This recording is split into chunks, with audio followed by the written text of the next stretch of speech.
Dipa Ma. Chapter 13. The Legacy Continues. The teaching of a great spiritual master can take many forms. One of the most powerful and mysterious is the teaching that comes from pure presence. As many people attest, it was Dipa Ma's simple, clear, compassionate way of being in the world that offered the most compelling encouragement to walk the path of the Dharma. Even after Dipa Ma's death, numerous students continue to experience her presence. Dipa Ma has also appeared to people who have never met her, and reports of her presence continue decades after her death. For many students, seeing Dipa Ma in a vision or dream, or sensing her presence as energy, is followed by a period of deep concentration and peace. One meditation teacher who regularly experiences Dipa Ma's presence says, "You could call it grace. Whatever it is, when it happens, I am grateful." End quote. She is Still Teaching Me by Amy Schmidt. Quote, I was living at a retreat center in the Southwest, writing this book. On the wall above my desk, I had taped a 3x5 color photocopy of Dipa Ma in meditation. One day, after hanging up a new and better photo, I tossed the photocopy in the trash. Then I felt a pang. Maybe I shouldn't throw this photo away. I vaguely remembered some Buddhist admonition about throwing Dharma things away, being disrespectful, bringing bad karma. For the moment, I wondered, will this action come back to haunt me? Nonsense, I finally decided. It's only a photocopy. It's already in the trash and going to the dump. I'm putting up a better photo. I'm not being disrespectful. End of debate.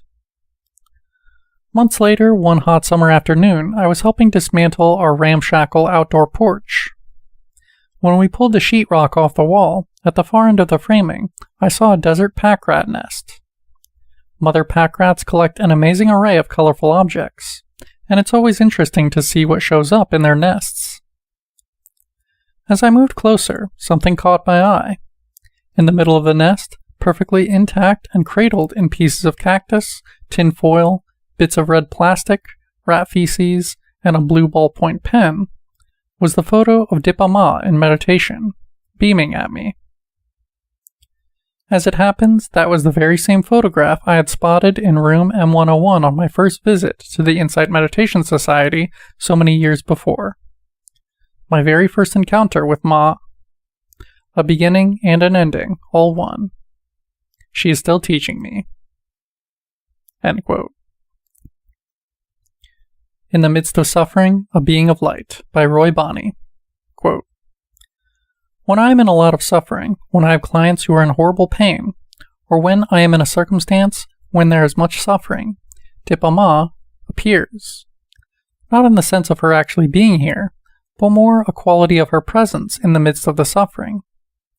She appears in my thinking in those circumstances. When this happens, my balance becomes better, and there is an increase in compassion. She has appeared on a number of occasions when I was doing body work with someone in acute pain. She is a reminder to me that, in the worst of suffering, there is still a being of light. End quote. The Strength of My Practice is With You by Jan Stark. Quote, I feel very much as if I've continued to receive her teachings. One example occurred right after she died in early September 1989. I sat the 3-month course at IMS that year, and I was having one particularly physically painful sitting, and a vow came up within me of, I will sit through this pain. I have the strength to look at this. When it got quite excruciating, I suddenly felt very full of Dipa Ma. I felt her presence and her offering. Quote, the strength of my practice is here with you. There was all this, and then a burst of energy, and I was able to move through the pain. End quote. Humility by Ajahn Thanasanti. Quote, around the time of my monastic ordination, even though it was several years after Dipa Ma had died, it felt as if she came to speak to me, saying that my job was to learn about humility. Looking back over my years of monastic life, I realize how profoundly true this has been. We planted 2 trees in memory of Dipa Ma. The first was in the nuns' garden at Sitaveka, Chithurst, Buddhist monastery in England. The abbot and some other monks joined a few of us nuns down at the nuns' cottage, where we found a spot and dug a hole. At the bottom of the hole was a piece of pottery. When we took the pottery out, we saw that on it was written the Lord's Prayer. It felt like a powerful sign that transcended religions. Some years later, the memorial to Dipa Ma was expanded to include a bridge across the stream in the nuns' garden. I was particularly pleased with the idea because the image of crossing the stream has a deep association with her in my heart. However, in the details of negotiating construction of the bridge, something happened that made me angry. In fact, I was absolutely livid, utterly furious. Later, I went down to the tree we'd planted and saw that the tree had become sick. Eventually, the tree died. It was a clear message to me about the effects of anger. A memorial for Dipa Ma could not be made with unresolved anger. Eventually, the bridge was completed with its memorial plaque honoring Dipa Ma. We also planted an oak tree for Dipa Ma in the orchard at Amaravati Buddhist Monastery in Hertfordshire, England, in the Buddha Grove. This tree has continued to grow and is strong and healthy. Often, when I felt upset or challenged, I would walk to the tree and sit and chant a mantra or sing to Dipa Ma. Sometimes I set up an altar in the tree and would do walking meditation. When I did this, usually after some time, I would feel my whole body relax into the peaceful feeling of Dipa Ma's love and understanding. And although the external situation hadn't shifted, the problem was no longer so pressing. End quote. Ever Present by Michelle Levy. Quote, "She is like a steady, unflickering candlelight of the Dharma that has just stayed in my heart. She is ever present for me. When she was alive, and even now that she's dead, her presence is not very far away. When I meditate, the greatest gift is being able to find her on the inside. She told me, 'You will know the answers for yourself from inside. Keep listening.'" End quote. Her Guidance Never Wavers by Sharon Kreider. Quote, "I went with her to the airport when she was leaving IMS in 1980. I had spent a lot of time with her, and I was feeling intense grief. I was crying, my heart was heavy, and the pain was incredibly strong, just like when my mother left when I was 3.5. Ma turned to me and looked into my eyes. 'Don't worry,' she said, 'I'll always be with you.' She took her hands and put them on my heart, and in that instant, the pain, the grief, and everything disintegrated, and I was filled with light. I kept this experience to myself for years and years and years, and never shared it with anybody because it was so profound and hard to express. For the longest time I was skeptical about her 'I will always be with you,' but her presence has stayed with me and has strengthened. I started practicing mindfulness 2 decades ago, and Dipa Ma's guidance has never wavered. Other people can feel these moments as well. A few years ago, I went to a purifying ceremony with a Lakota Sioux elder who was taught by her ancestors. At one point in the ceremony, I was completely terrified. I felt a death of self. I was not sure I could go through with it. I kept wanting to leave the ceremony because I believed it was too intense for me to finish. With tears streaming down my face, I put my cheek to the earth and closed my eyes and just thought of Dipa Ma. In that instant, I was flooded with light, and the fear vanished. A deep peace filled my being, all from bringing Dipa Ma to mind. At one point, the Lakota ceremony elder looked at me and said, "You are filled with light." Intuitively, I know she hasn't come back into bodily form. She is enjoying where she is teaching now. Sometimes I get a strong, vivid picture of where she is. There's a lot of light. Her presence is felt by a flooding of light. She is still guiding us on this earthly plane for however long we need her. She is one of our guardians. She watches over us. End quote. If I Can Do It, You Can Do It, by Anonymous. Quote, "On the 3-month retreat, I was having lots of difficulty. All I was doing was struggle for quite a long time. During one meditation period, I found myself wishing I had known Dipa Ma and wondering, could she still be in touch somehow? Suddenly I had a sense of her being present and in communication with me. I felt her strong encouragement and the words, "If I can do it, you can do it." After this experience, I went into a very concentrated state that lasted for a couple of weeks.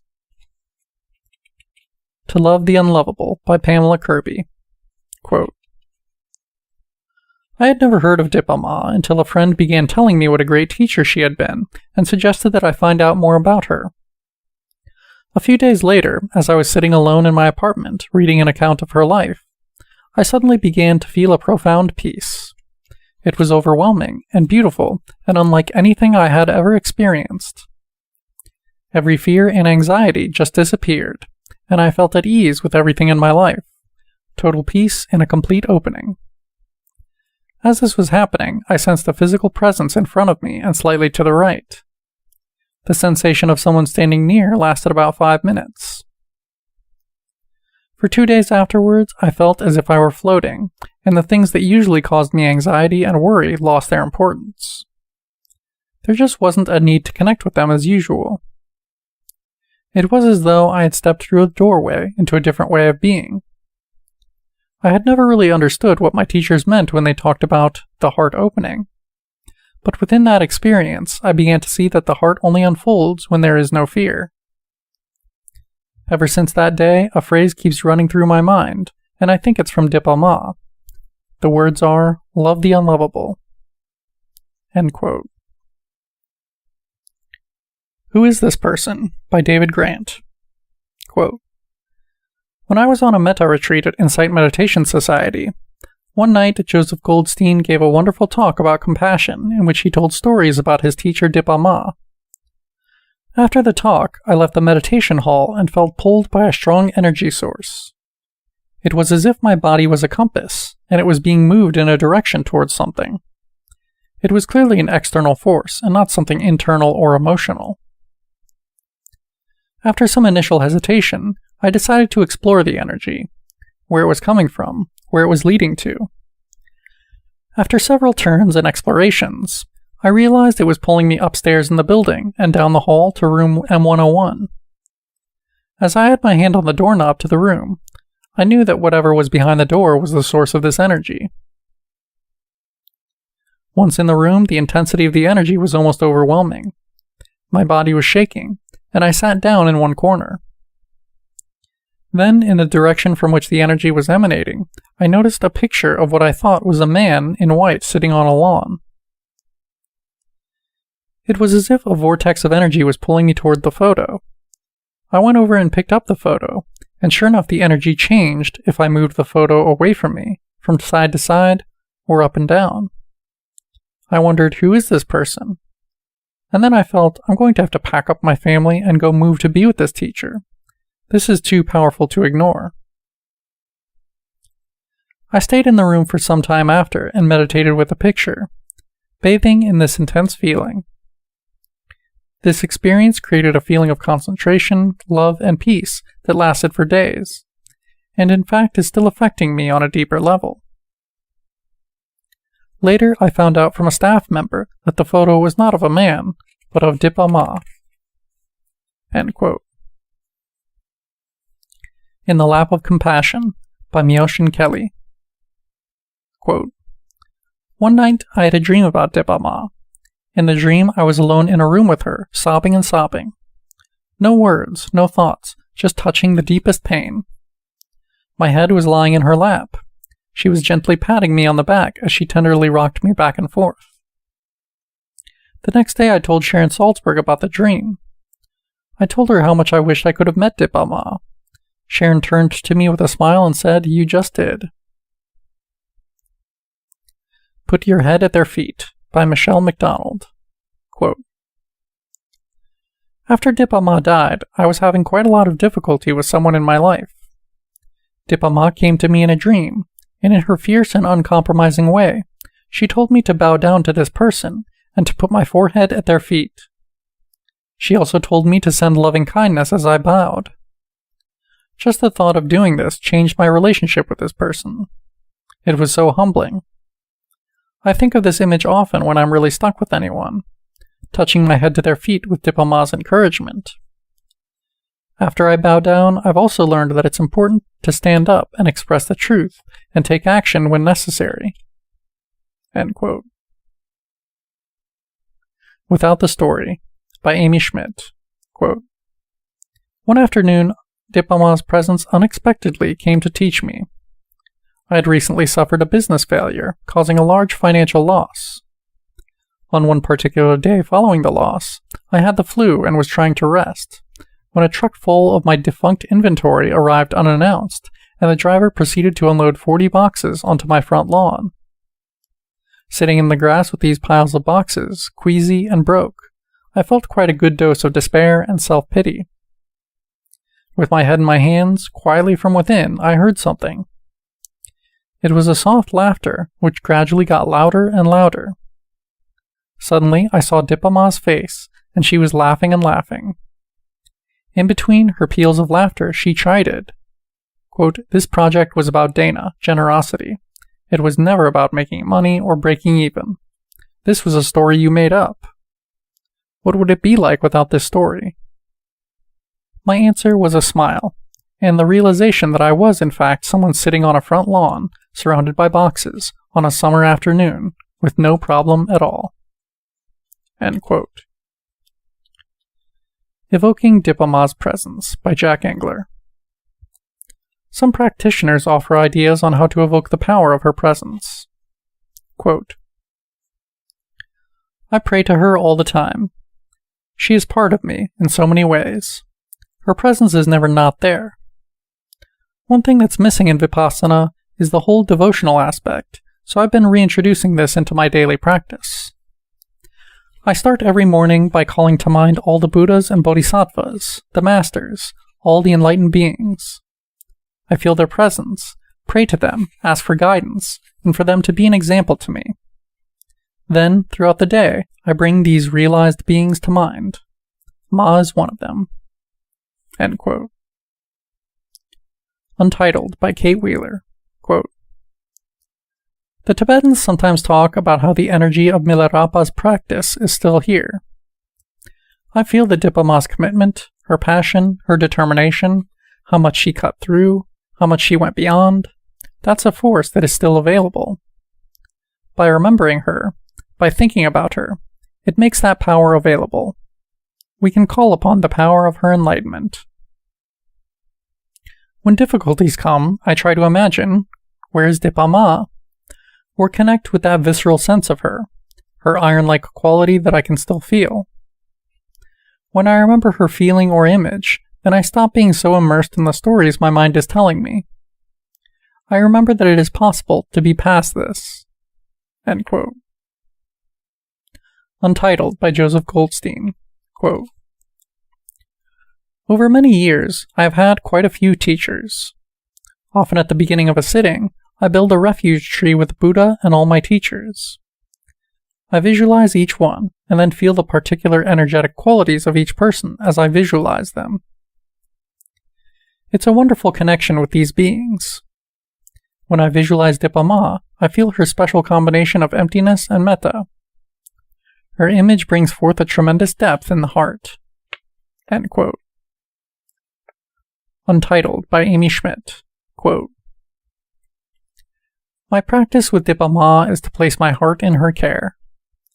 On one level, I do this by keeping different pictures of her throughout my home and office, on the altar, near my desk, on the screensaver, and on the refrigerator. This way, Dipa Ma is always present, and I can connect with her throughout the day. On another level, I place my heart in her care by recalling the deep nurturance she gave her students.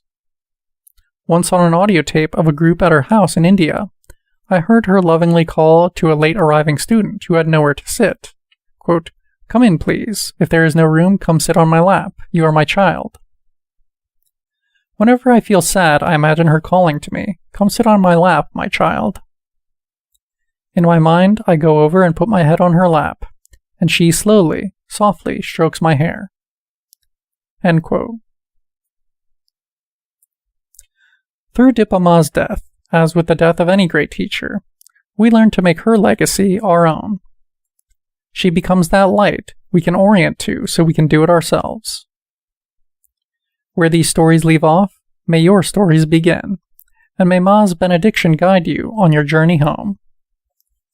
Whatever I have acquired, the strength, the loving kindness, I extend to you so that you have faith, so that you are in peace. By the grace of the Buddha, the Dharma, and the Sangha, may everything be good to you. May you be happy. May you be protected from harm. And may you progress in your meditation. I will always be with you. End quote and end of section.